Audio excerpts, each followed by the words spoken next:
Bonjour, bienvenue dans ce tuto intitulé Grandeur et loi d'Ohm.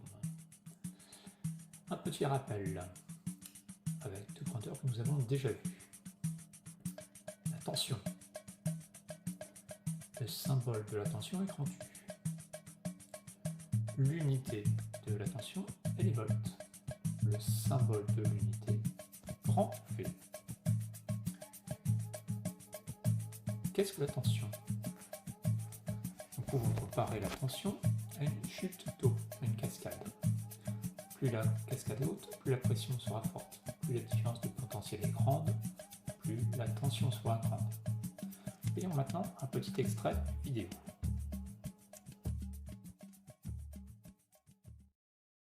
Nous allons maintenant aborder la notion la plus complexe pour beaucoup, celle de la tension.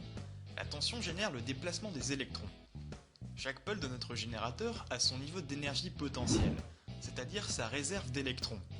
Et la tension, c'est simplement la différence entre ces niveaux d'énergie potentielle, donc du nombre d'électrons de chaque côté. Plus cette tension est élevée, plus les charges seront attirées fortement et auront tendance à rejoindre le pôle rapidement. De ce fait, le courant électrique sera plus intense. Prenons un exemple sur notre pile. On remarque que sur la borne moins, il y a 4 électrons de plus que sur la borne plus. On a donc une différence de potentiel de 4 électrons. Lorsque le premier électron atteint la borne plus, il y a désormais une différence de potentiel de 2 électrons. Encore après, le nombre d'électrons est égal de chaque côté. La différence de potentiel devient nulle et le courant s'arrête. Pour ce qui est de l'unité de la tension, eh bien c'est le volt. C'est une grandeur que nous avons déjà vue également, l'intensité. Son symbole est grand I. L'unité, ampère. Le symbole de l'unité, A majuscule. Qu'est-ce que l'intensité?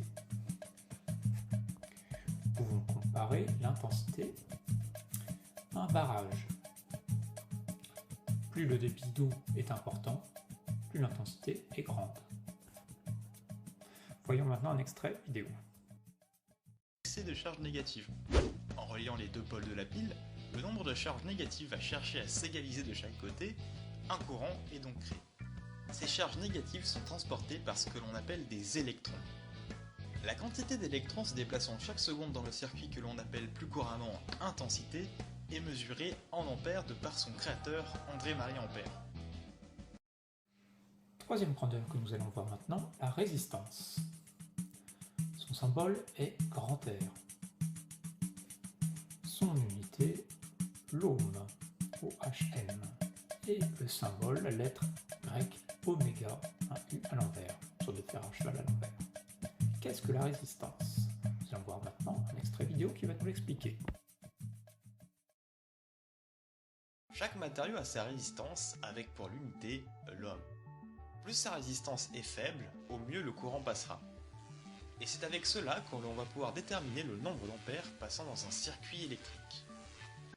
Il faut savoir que chaque matériau a sa résistance électrique, c'est-à-dire sa capacité à s'opposer au passage d'un courant électrique. Il en existe plusieurs catégories que vous connaissez déjà très certainement. Les isolants, qui ont une très grande résistance électrique, il n'y a donc aucun courant qui ne se forme dedans, parmi lesquels nous retrouvons le plastique, le bois et le verre. Les conducteurs métalliques, qui ont la plus faible résistance et laissent facilement passer un courant électrique.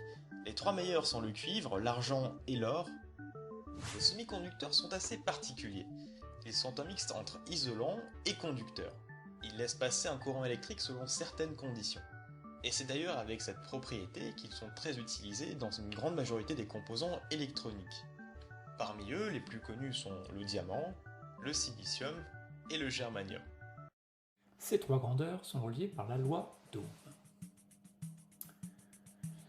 Cette loi d'Ohm a pour formule U égale R fois I. Nous pouvons l'emplacer dans un triangle. U en haut, à la pointe du triangle. R et I en bas. Plaçons les signes. U sur R, ce sera donc U divisé par R, et U au-dessus de I, U divisé par I. R et I sont sur la même ligne, signe multiplié. Si nous cherchons I, nous cachons I.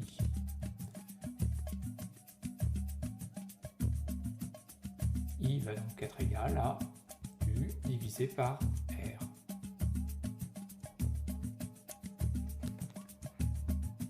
Si nous cherchons R maintenant, nous cachons R, R sera égal à U divisé par I.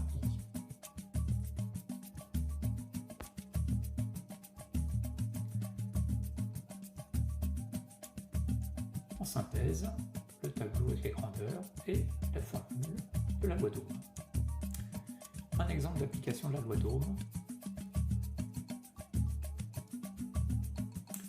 Une lampe de poche est un circuit constitué d'un dipôle de résistance R égale 4 ohms, d'une pile qui nous fournit une tension de 1,5 V et d'un interrupteur. Voici le schéma électrique représentant cette lampe de poche. Nous allons calculer l'intensité du courant dans le circuit. La formule que nous allons appliquer est donc U égale R fois I. Dans cette situation, nous cherchons I. Nous cachons donc I et I est égal à U divisé par R. Nous allons remplacer les lettres par leur valeur. U est égal à 1,5, R à 4. I est donc égal à 1,5 divisé par 4. I est donc égal à 0,375 ampères.